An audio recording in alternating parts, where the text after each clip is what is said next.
Iraq અને ઈરાનનું યુદ્ધ ભલે ભૂલાઈ ગયું હોય પણ કચ્છનું કંડલા પોર્ટ આ યુદ્ધ હજુ સુધી ભૂલી શક્યું નથી। તેનું કારણ છે કંડલા પોર્ટમાં પડેલા 300 ટન વજનના 20 કાર્ગો કન્ટેનર। વર્ષ 2004માં દુબઈથી આવેલા સ્ક્રેપના કેટલાક કન્ટેનરમાં ઇરાક-ઈરાન યુદ્ધના વિસ્ફોટકો અને દારૂગોળો ભર્યો હોવાની આશંકાના પગલે 20 કન્ટેનરને કેપીટીમાં સલામત સ્થળે મૂકી દેવાયા હતા।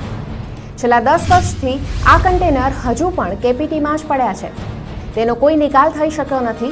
ઉલટાનું આ કન્ટેનર સાચવવા ખાસ નિયુક્ત કરેલા 3 સિક્યુરિટી ગાર્ડનો મહિને સરેરાશ 30,000 પગાર અને કન્ટેનર જ્યાં પડ્યા છે તે પ્લોટનું માસિક ભાડું સરેરાશ 15,000 ગણીએ તો આ જોખમી સામાન સાચવવા માટે કેપીટીએ અત્યાર સુધીમાં 1 કરોડ રૂપિયાનો ખર્ચ કરી નાખ્યો છે। આ અંગે કેપીટીએ વારંવાર કેન્દ્ર સરકારના કસ્ટમથી લઈ વિવિધ તંત્રો સાથે પત્રવ્યવહાર કર્યો છે, પરંતુ તેનો કોઈ ઉકેલ આવ્યો નથી। હવે આ કન્ટેનરથી છુટકારો મેળવવા નેશનલ ડિઝાસ્ટર મેનેજમેન્ટની મદદ માંગવાનો કેપીટીએ નિર્ણય કર્યો છે।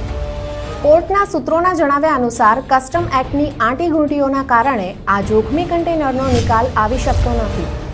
આ કન્ટેનર કેપીટી માટે માથાનો દુખાવો બની ગયા છે, ત્યારે હવે નેશનલ ડિઝાસ્ટર મેનેજમેન્ટ કોઈ મદદ કરે તેવી કેપીટીને આશા છે।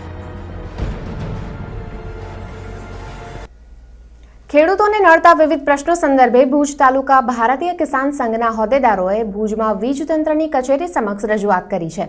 કિસાન સંઘના અગ્રણીઓએ વીજ તંત્રને આપેલા આવેદનપત્રમાં ખેડૂતો પર લગાવાયેલી 135ની કલમ રદ કરવા રજૂઆત કરી છે, તો લોડ વધારાના બિલ પણ રદ કરવા માંગણી કરી છે। ખેતીવાડી ફીડરોમાં રહેતી લો વોલ્ટેજની સમસ્યા, જૂના જર્જરિત ટ્રાન્સફોર્મર બદલવા, પૂર્વગ્રહ રાખી કિસાનો પર દંડનીય કામગીરી કરતા કર્મચારીઓ વિરુદ્ધ કડક પગલાં ભરવા કિસાનોએ માંગણી કરી હતી।